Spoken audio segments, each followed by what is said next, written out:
ચાલો ત્યારે કેમ છો પાર્ટી મોજમાં ને? ચાલો હવે વિદ્યાર્થી મિત્રો, આજે આપણે NMMS ની જે પરીક્ષા આવે છે એ પરીક્ષાને હવે જાજા સમયની વાર નથી, ત્યારે આપણે જે ટાઈમ ટેબલ આપ્યું છે વોટ્સએપ ગ્રુપમાં, એ ટાઈમ ટેબલ મુજબ આજના દિવસે તમારી ટેસ્ટ લેવાની છે, ટેસ્ટ નંબર 2. એ ટેસ્ટ આપણે કઈ લેવાની છે તો કે એ આપણે એસએટી વિભાગની ટેસ્ટ લેવાની છે. આ એસએટી વિભાગમાં પણ ધોરણ 7 ના વિજ્ઞાનનું પહેલું, બીજું અને ત્રીજું ચેપ્ટર છે એ ચેપ્ટરની ટેસ્ટ લેવાનેલી છે. બરોબર, જો ખાસ તમારે એમાં એમએટી વિભાગ તો અગત્યનો છે જ તે, પણ એસએટી વિભાગ પણ 90 માર્કનો જ આવે છે. બરોબર, અને એમાં પણ પાછું તમારે 7મા ધોરણનો આખો સિલેબસ એટલે કે ગણિત, વિજ્ઞાન અને સામાજિક જે પૂછાય છે એ 7મું ધોરણ આખું પૂછાય ને 8મું અડધું. બરોબર, એટલે પહેલું છત્ર. તો એમાં પણ તમારે ખાસ ફોકસ કરવું પડે. સારા માર્ક મેળવવા હોય, મેરિટમાં આવવું હોય તો માત્ર એમએટી થી ભેગું નહીં થાય, એસએટી પણ કરવું પડશે. તો જે ટેસ્ટ લેવાની છે એ પીડીએફ સ્વરૂપે તમને ટેસ્ટ મળી ગઈ છે. ટેસ્ટ તમે બધાએ આપી છે તમારી જાતે. બરોબર, ઓનલાઈન પણ લિંક આપેલી જ હતી આપવા માટે. તો કેટલા માર્ક આવ્યા એ ફટાફટ કોમેન્ટ કરી દેવાની છે. હવે આ ટેસ્ટ ક્યાં આવે એ જેને ખબર ન હોય, ભાઈ ટેસ્ટ આપણા વોટ્સએપ ગ્રુપમાં આવે. તો વોટ્સએપ ગ્રુપમાં ન જોડાણા હોય તો જોડાઈ જજો, અને લિંક ડિસ્ક્રિપ્શન બોક્સમાં આપેલી છે જોડાવા માટેની, અને ચેનલને સબસ્ક્રાઇબ કરવાની બાકી હોય તો એ કરી દેજો, કારણ કે અહીંયા પણ આપણે મોડલ પેપર ને બધું તમને મળ્યા જ કરશે. હવે એમાં તમારો પહેલો પ્રશ્ન હતો, અમરવેલ માટે યોગ્ય વિકલ્પ પસંદ કરો. અમરવેલ માટે આપણે આમાંથી સાચો વિકલ્પ ગોતવાનો છે કે ભાઈ સ્વયંપોષી છે, મૃતોપજીવી છે, પરપોષી છે કે યજમાન છે. તો અમરવેલ છે એ આપણે 7મા ધોરણ, જે વર્ષો પહેલા તમે 7મું ધોરણ ભણ્યા એમાં તમે પહેલું ચેપ્ટર ભણ્યા, એમાં તમે જો વાંચ્યું હોય તો તમને યાદ હોય કે ભાઈ અમરવેલ નામની જે વનસ્પતિ છે, હાલો એ શું કરે તો કે એ યજમાન એટલે કે જે બીજી વનસ્પતિ છે એના ઉપર આરોહણ કરે. અમરવેલ છે ને એની પાસે પ્રકાશ સંશ્લેષણ કરવા માટે હરિતદ્રવ્ય છે નહીં, તો એ શું કરે કે બીજી જે વનસ્પતિ છે એના ઉપર આરોહણ કરે. એટલે એના જે વનસ્પતિ ઉપર એને આરોહણ કર્યું એના પાસેથી એ ખોરાક મેળવે છે. એટલે જેને પાસેથી મેળવે એ યજમાન થાય. પણ અમરવેલ છે એ તો પોતે ખોરાક બનાવતી નથી, એ બીજા પાસેથી ખોરાક લે છે. એટલે એના માટે આપણે પરોપજીવી અથવા તો પરપોષી આવો શબ્દ આપણે વાપરી શકીએ. એટલે અહીંયા વિકલ્પ સી છે એ તારો સાચો જવાબ થાય. કયો જવાબ સાચો થાય? વિકલ્પ સી. જો ખાલી જવાબ જોવા આવ્યા હોય ને તો ભાઈ આન્સર શીટ આપણે આપી જ દીધેલી છે. બરોબર, આન્સર કી તમને આપી દીધેલી કે ABCD શું જવાબ આવે એ. પણ આની સાથે સાથે તમને બીજું પણ થોડું ખબર પડતી રહે કે આને રિલેટેડ પ્રશ્ન પૂછાણા હોય તો એમાં કયો જવાબ આવે. એટલે અહીંયા થોડુંક આપણે ચર્ચા કરીશું. બરોબર, ખાલી જે જવાબ જોવા આવ્યો હોય તો એને ગ્રુપમાં આપણે આન્સર કી આપી દીધેલી છે, ત્યાં જોઈ લો ABCD. બરોબર, તો ખાસ અમરવેલ પાસે હરિતદ્રવ્ય હોતું નથી. ચાલો ને એના પછી નેક્સ્ટ પ્રશ્ન, કયા બે સજીવો છે એમની વચ્ચે સહજીવન લાઇકેન તરીકે ઓળખાય છે? એટલે કે લાઇકેન છે એ કયા બે સજીવો વચ્ચેનું સહજીવન છે? ફૂગ અને બેક્ટેરિયા, બેક્ટેરિયા અને લીલ, બેક્ટેરિયા અને પ્રજીવ કે લીલ અને ફૂગ? તો મારો ભાઈ તમને યાદ હોય તો આપણે એવું ભણેલા કે ભાઈ ફૂગ છે ને, ફૂગ કોની વચ્ચે સહજીવન થાય? પેલા તો લાઇકેનમાં તો કે ફૂગ અને લીલ કેવી હરિતદ્રવ્ય ધરાવતી લીલ આ વચ્ચે સહજીવન થાય છે, જેમાં બંનેનો રોલ કંઈક હોય. કે ભાઈ ફૂગનો રોલ શું હોય તો કે એક તો વસવાટ પૂરો પાડવો, પાણી પૂરું પાડવું અને ખનિજ દ્રવ્યો, ખનિજ તત્વો પૂરા પાડવા. બરોબર, અને લીલનું કામ શું હોય તો કે લીલનું કામ હોય ખોરાક બનાવવાનો. બરોબર, આજે વસવાટ પૂરો પાડે લીલને ફૂગ છે એ, પછી પાણી પૂરું પાડે, ખનિજ દ્રવ્યો પૂરા પાડે, અને એના બદલામાં લીલ છે એ શું કરે? પોતે ખોરાક બનાવે અને ફૂગને પણ આપે છે. તો લીલ અને ફૂગ વચ્ચે જે સહજીવન રહેલું છે ને એને લાઇકેન કહેવાય. શું કહેવાય? લાઇકેન કહેવાય. તો અહીંયા તારો જવાબ આવે વિકલ્પ ડી. ચાલો એના પછી નેક્સ્ટ પ્રશ્ન જો. ચાલો આને આપણે આ બાજુ લઈ લઈએ. હવે જો અહીંયા આપ્યું, નીચે આપેલા વિકલ્પો પૈકી કઈ વનસ્પતિ કીટાહારી છે? ચાલો આમાંથી કીટાહારી વનસ્પતિ કઈ છે? લાઇકેન, કળશપર્ણ, રાઇઝોબિયમ કે મશરૂમ? તો કીટાહારી વનસ્પતિ કઈ છે? ચાલો લાઇકેન, કળશપર્ણ, રાઇઝોબિયમ અને મશરૂમ. તો આમાં જવાબ શું આવશે? તો કે આમાં જવાબ આવશે કળશપર્ણ. કળશપર્ણ છે એ કીટાહારી વનસ્પતિ છે. ચાલો જવાબનું થઈ ગયું. હવે એને રિલેટેડ જે પ્રશ્નો પૂછાઈ શકે એની આપણે પાછા વાત કરી લઈએ કે ભાઈ કળશપર્ણ વિશે થોડીક માહિતી તમે મેળવી લ્યો. તો કે કળશપર્ણ છે એના પર્ણનો ભાગ, કયો ભાગ? પર્ણ છે એ રૂપાંતરિત થાય છે અને કળશ અથવા તો જગ આકારની રચના બનાવે છે, બરોબર. પછી પર્ણનો જે અગ્રભાગ છે એ ઢાંકણ જેવી રચના બનાવે. કેવી? ઢાંકણ જેવી. હવે માનો કે કોઈ કીટક છે એ આ કળશપર્ણમાં પ્રવેશ કર્યું તો ઉપરથી આ ઢાંકણ બંધ થઈ જાય એવી રચના હોય. પછી જે કળશ છે એમાં જે સૂક્ષ્મ વાળ જેવી રચના આવેલી હોય એમાં એ કીટક ફસાઈ જાય. પછી ત્યાં ઉચ્ચેસકોનો સ્ત્રાવ થાય. ઉચ્ચેસકોનો સ્ત્રાવ ક્યાં થાય? કળશની અંદર ઉચ્ચેસકોનો સ્ત્રાવ થાય અને જે કીટક પકડાઈ ગયું છે એનું પછી ખેલ ખતમ, એટલે કે એનું પાચન થઈ જાય છે, બરોબર. તો આ વાત થઈ કળશપર્ણની. ચાલો એના પછી નેક્સ્ટ પ્રશ્ન જોઈએ આપણે. આગળ વધીએ પહેલા ભાઈ આપણે કથા કરી ભાઈ આપણે ગ્રુપમાં છે પીડીએફ આપીએ છીએ, પછી આ પીડીએફ સોલ્વ તમે તમારી જાતે કરો, પછી આપણે અહીંયા લાઈવ આ વિડીયો લેક્ચર દ્વારા તમને સમજાવીએ છીએ. તો એ મેળવવા માટે શું કરવું? તો કે વોટ્સએપ ગ્રુપમાં જોડાઈ જાવ. વોટ્સએપ ગ્રુપમાં જોડાવા માટેની લિંક ડિસ્ક્રિપ્શન બોક્સમાં આપેલી છે. ત્યાંથી નો ફાવે મારો વાલો તો અહીંયા નંબર દેખાય, આ નંબર પર તમારે વોટ્સએપમાં હાઈ કરીને મેસેજ કરવાનો છે, એટલે વોટ્સએપ ગ્રુપમાં જોડાવાની લિંક મળી જશે. ચાલ એના પછી બીજી સૂચના કે જેને હજી ભાઈ વિદ્યાર્થી મિત્રો NMMS ની બુક લેવાની બાકી હોય તો હવે મારો વાલો પરીક્ષાને ઝાઝા દિવસોની વાર નથી. તો જે બાળકો પરીક્ષાની માટે થઈને બુક મગાવવા ઈચ્છતા હોય તો જો NMMS છે, જે માત્ર NMMS ની પરીક્ષા આપવાની હોય તો NMMS બુક અવેલેબલ છે. 170 રૂપિયામાં તમારા નજીકના કુરિયર સેન્ટર સુધી પહોંચી જશે. પણ ખાસ જો NMMS તો આપવાની જ છે પણ એની પછી જ્ઞાન સાધના આપવાની હોય ને મારા વાલા, તો બે અલગ અલગ બુક નો લેવા જવાય. નૂતન NMMS પ્લસ GSSC ની બુક છે. આ બુકમાં બંને પરીક્ષાનો સિલેબસ આવી ગયેલો છે. MRP 430 ભલે રહી, 315 માં બુક તારા નજીકના કુરિયર સેન્ટર સુધી પહોંચી જશે મારા વાલા, બરોબર. તો જો ઓર્ડર કરવો હોય તો લિંક ડિસ્ક્રિપ્શન બોક્સમાં આપેલી છે, અથવા અહીંયા નંબર દેખાય ને આ નંબર પર વોટ્સઅપમાં તારે જે બુક લેવી હોય કે નૂતન NMMS લેવી છે તો નૂતન NMMS અને NMMS પ્લસ GSSC લેવી તો NMMS પ્લસ GSSC બુક આવું લખીને મેસેજ કરી દેવાનો છે. એટલે પેમેન્ટ એમાં એક પેમેન્ટ ઓનલાઈન કરવાનું હોય તો વાલીની મદદ લઈ લેજો, બરોબર.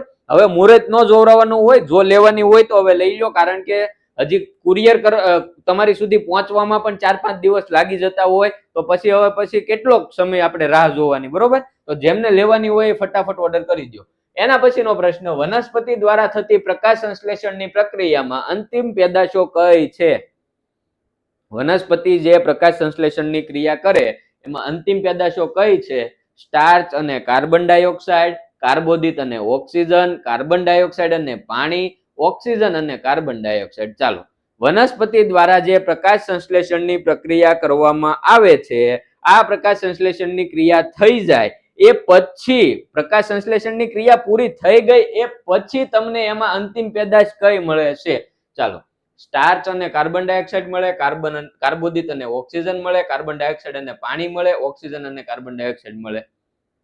તો કે મારા વાલા વનસ્પતિ દ્વારા પ્રકાશ સંશ્લેષણની ક્રિયા પૂરી થાય એટલે આપણને શું મળે? કાર્બોદિત પદાર્થ અને ઓક્સિજન આપણને મળે છે. એ પ્રક્રિયા કરવા માટે શું જરૂરી છે? તો કે કાર્બન ડાયોક્સાઇડ વત્તા પાણી અને સૂર્યપ્રકાશની હાજરી હોય તો પ્રકાશ સંશ્લેષણની ક્રિયા થાય, અને પ્રકાશ સંશ્લેષણની ક્રિયા પૂરી થાય એટલે તમને નિપજ સ્વરૂપે કાર્બોદિત પદાર્થ અને ઓક્સિજન છે એ મળે છે. ચાલો એના પછી નેક્સ્ટ પ્રશ્ન જોઈએ. પર્ણમાં રહેલા લીલા રંજક દ્રવ્યને શું કહેવાય છે? ચાલો આ તો એકદમ હેલું છે ભાઈ. પર્ણમાં જે લીલું રંજક દ્રવ્ય હોય એને શું કહેવાય? સ્ટાર્ચ, હરિતદ્રવ્ય, પર્ણરંધ્ર કે લીલાશ દ્રવ્ય? શું કહેવાય? પર્ણમાં રહેલા લીલા રંજક દ્રવ્યને શું કહેવાય? હરિતદ્રવ્ય કહેવાય છે. શું કહેવાય? હરિતદ્રવ્ય. એનો ઉપયોગ શું? તો કે એ પર્ણને સૂર્ય ઉર્જાનું શોષણ કરવામાં મદદરૂપ થાય છે. ચાલો એના પછી નેક્સ્ટ પ્રશ્ન, વનસ્પતિના પર્ણમાં જોવા મળતા સૂક્ષ્મ છિદ્રોને શું કહેવાય છે? વનસ્પતિના પર્ણનો જે નીચેનો ભાગ હોય એમાં તમને સૂક્ષ્મ છિદ્રો જોવા મળે છે. આ છિદ્રોને શું કહેવાય છે? શ્વાસનળી, હરિતકણ, પર્ણરંધ્ર કે શ્વસન છિદ્ર? ચાલો પર્ણના ભાગમાં તમને જોવા મળતા સૂક્ષ્મ છિદ્રો છે એને શું કહેવાય છે? તો એને મારો વાલો કહેવાય પર્ણરંધ્ર. ચાલો કોમેન્ટ તમારી રીતે ભાઈ, તમારે જેને જવાબ આવડતો હોય ને તમારી રીતે કોમેન્ટ કરતી જવાની છે. વિડીયોને લાઈક કરવાનું બાકી હોય તો વિડીયોને લાઈક કરી દો, ચેનલ સબસ્ક્રાઇબ કરવાની બાકી હોય તો સબસ્ક્રાઇબ કરી દો. અને મારો વાલો વિડીયો તમે લાઈક નથી કરતા યાર, આ તમારા માટે પ્રશ્નો લાવીએ, સોલ્વ કરાવીએ, ઘણી મહેનત લાગતી હોય, આપણે વિના મૂલ્યે આપીએ છીએ. ખાલી એટલી અપેક્ષા, વિડીયોને લાઈક કરી દો અને ચેનલને સબસ્ક્રાઇબ કરી દો. હવે જો પર્ણરંધ્ર, સૂક્ષ્મ છિદ્રો જે છે પર્ણમાં જોવા મળતા એને શું કહેવાય? પર્ણરંધ્ર કહેવાય. હવે તને એવું પૂછાઈ શકે કે પર્ણરંધ્રો છે એ કયા કોષો વડે આવૃત હોય છે? કયા કોષો વડે આવૃત હોય છે? તો એની ફરતે કયા કોષો આવેલા હોય? રક્ષક કોષો આવેલા હોય છે. કયા કોષો આવેલા હોય? રક્ષક કોષો આવેલા હોય. પર્ણરંધ્રનું કામ શું છે? કાર્બન ડાયોક્સાઇડ છે એનું શોષણ કરે છે. ચાલો એના પછી વનસ્પતિ કયા અંગને, વનસ્પતિના કયા અંગને ખોરાક બનાવવાના કારખાના કહેવાય? આ જૂની NMMS ના પેપરમાં ઘણી વખત પૂછાણેલો પ્રશ્ન છે. કયા અંગને ભાઈ ખોરાક બનાવવાના કારખાના કહેવાય? મૂળ, પર્ણ, પ્રકાંડ કે ફળ? કોને કહેવાય ખોરાક બનાવવાના કારખાના? પર્ણને કહેવાય. શા માટે? તો કે વનસ્પતિને જરૂરી જે ખોરાક છે એ શેનાથી બને છે? પ્રકાશ સંશ્લેષણની ક્રિયાથી બને છે. અને સામાન્ય રીતે પ્રકાશ સંશ્લેષણની ક્રિયા ક્યાં થાય છે? પર્ણના ભાગમાં થાય છે. એટલે પર્ણ છે એને વનસ્પતિના ખોરાક બનાવવાના કારખાના કહી શકાય છે. ચાલ નેક્સ્ટ, એના પછીનો પ્રશ્ન મારો વાલો, અમીબા ખોરાકના કણને શાના વડે પકડે છે? અમીબા છે, અમીબા એનો જે ખોરાક છે એ શેના વડે પકડે છે? જો અમીબાની આકૃતિ યાદ હોય તો તમને ખબર હશે કે અમીબા છે એ સતત એનો આકાર બદલાવ્યા કરે, બરોબર? એનો આકાર કોઈ નિયમિત હોતો નથી, એનો આકાર બદલાવ્યા જ કરે છે. પછી તો કે એ છે ને એક આંગળી જેવા પ્રવર્ધો એની રચનામાંથી બહાર કાઢે. એટલે કે માન કે ઉદાહરણ તરીકે આવું છે અમીબા, બરોબર? તો એ પછી આવા પ્રવર્ધો બહાર કાઢે.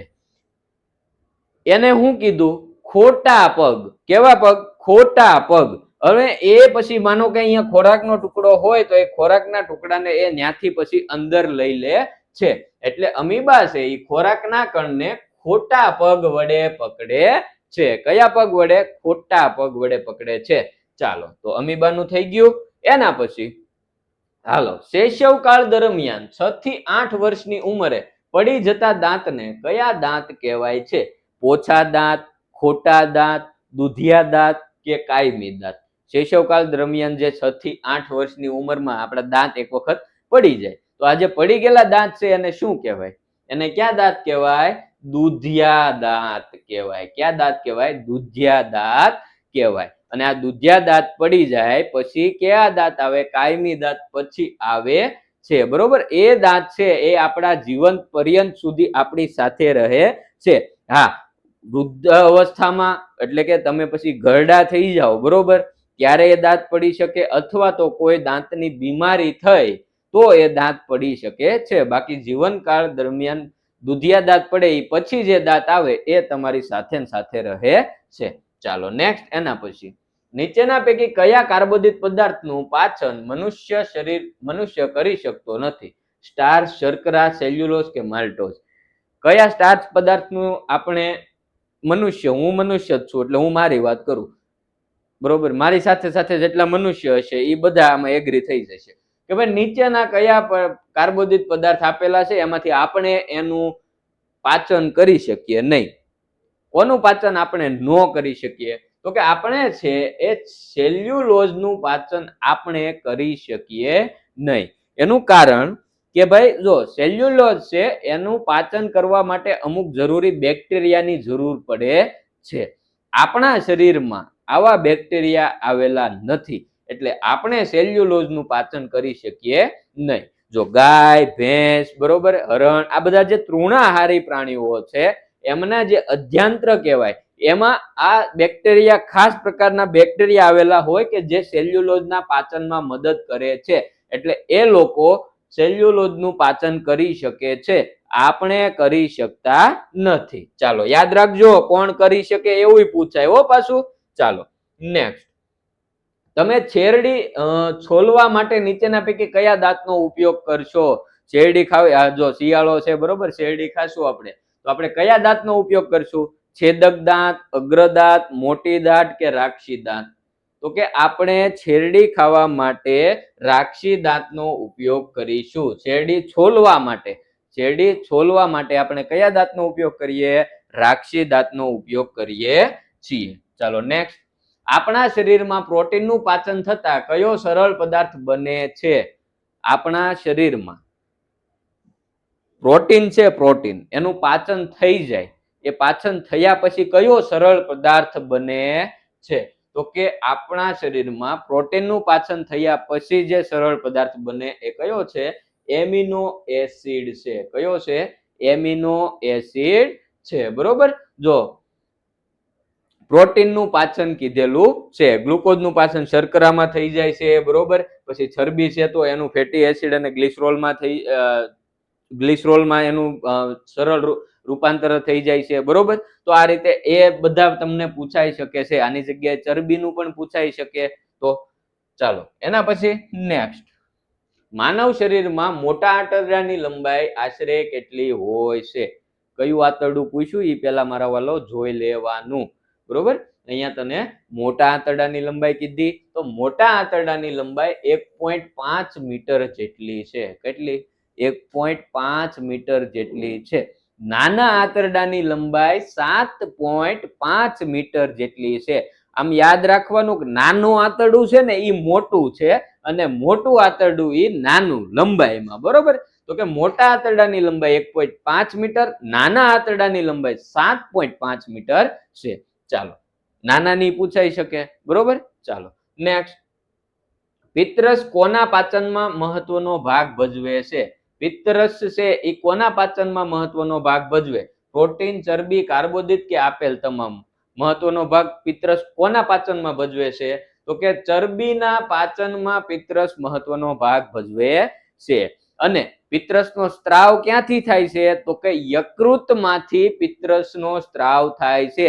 કયા અંગમાંથી પિત્તરસનો સ્ત્રાવ થાય એવું પૂછાય તો કે યકૃતમાંથી પિત્તરસનો સ્ત્રાવ થાય છે. ચાલ નેક્સ્ટ. એના પછી નીચેના પૈકી કયા સ્વરૂપના પદાર્થો ઉષ્માનયનની રીતથી ગરમ થાય છે? કઈ રીતથી કીધું છે?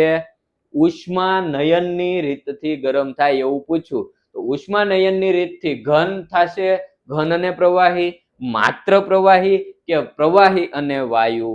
તો કે ઉષ્માનયનની રીતથી પ્રવાહી અને વાયુ આ બંને સ્વભાવના જે સ્વરૂપના જે પદાર્થો છે એ ઉષ્માનયનની રીતથી ગરમ થાય છે. ચાલો નેક્સ્ટ. નીચેના પૈકી કયો પદાર્થ ઉષ્મા વહનની રીતથી ગરમ થાય છે? ચાલો જો આની પહેલા પૂછ્યું ઉષ્માનયન હતું, બરોબર. એમાં આપણે કીધું ભાઈ પ્રવાહી અને વાયુ છે એ ઉષ્માનયનની રીતથી ગરમ થાય. અહીંયા કીધું ઉષ્મા વહનની રીતથી ગરમ થાય. તો હવે તો એમને આગળનો પ્રશ્ન કદાચ આ નો આવડતું હોય અને આગળના પ્રશ્નનો મેં જવાબ આપ્યો તો પછી હવે તો આનો તો જવાબ તમારે આપવો જ પડે. કયું થાય? લોખંડ છે એ ઉષ્મા વહનની રીતથી ગરમ થાય. હવા, પાણી, દૂધ આ ઉષ્માનયનની રીતથી ગરમ થાય છે. નેક્સ્ટ. તમે ઉનાળાના ગરમ દિવસોમાં ખેતરે ફરવા જાઓ છો.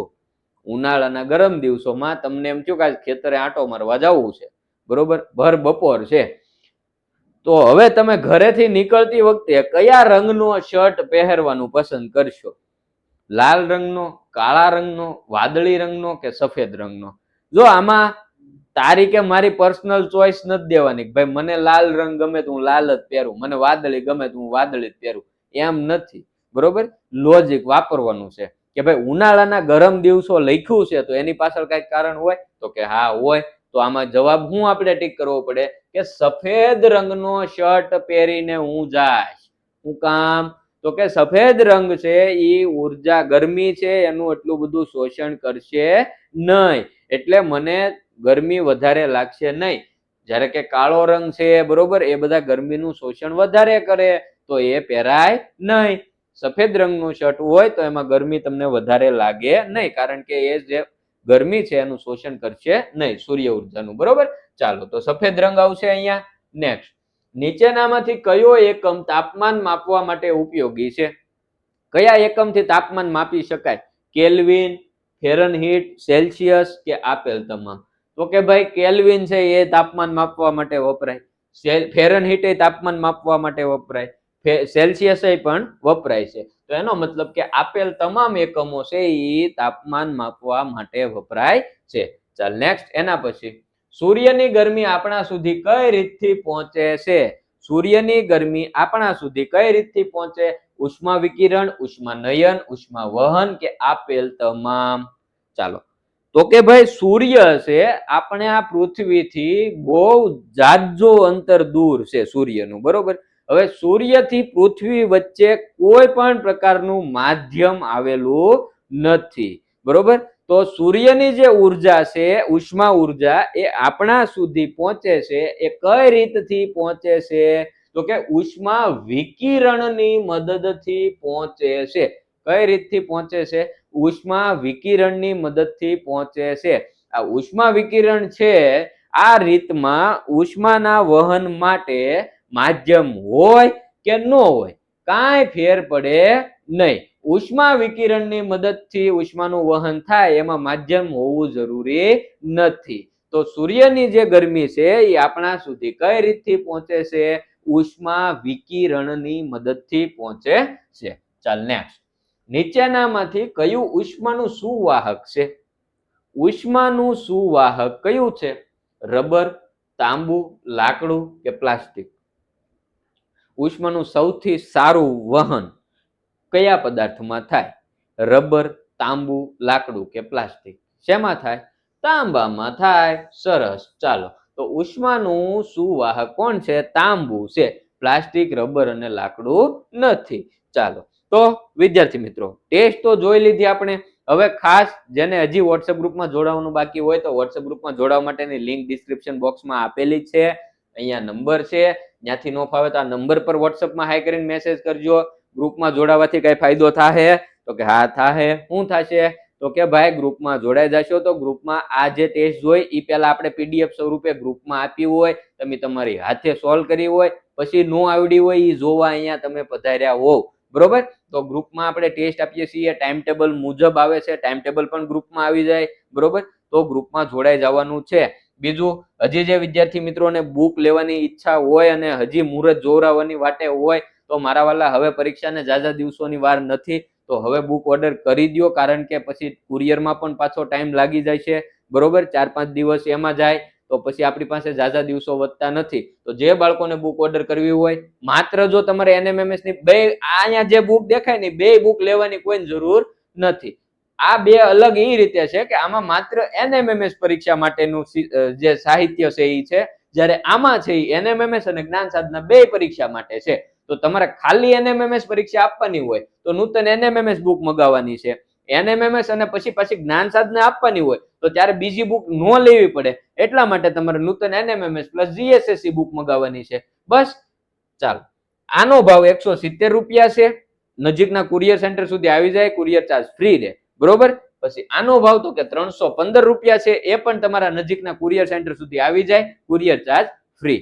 જેમને ઓર્ડર કરવો હોય લિંક ડિસ્ક્રિપ્શન બોક્સમાં મળી જશે. ત્યાંથી નો ફાવે ને મારો વાલો તો અહીંયા આ નંબર લખેલો છે, આ નંબર પર તમારે વોટ્સઅપમાં તમારી બુકનું નામ લખીને મેસેજ કરી દેવો કે ભાઈ મારે નૂતન એનએમએમએસ લેવી અથવા તો મારે નૂતન એનએમએમએસ પ્લસ જીએસએસસી લેવી. એટલે કઈ રીતે ઓર્ડર કરવો એ બધી પ્રોસેસ ત્યાંથી તમને મળી જશે, બરોબર? ફરી પાછા કાલે મળીએ આની પછીની જે ટેસ્ટ આવતી હોય એ ટેસ્ટના સોલ્યુશન સાથે. અત્યારે હવે રજા લઈએ. ખૂબ ખૂબ આભાર. અને જે વિદ્યાર્થી મિત્રોને બુક મગાવવાની બાકી હોય તો મારા વાલા પછી કુરિયરમાં ટાઈમ લાગી જશે, એટલે ફટાફટ ઓર્ડર કરી દેજો. ખૂબ ખૂબ આભાર.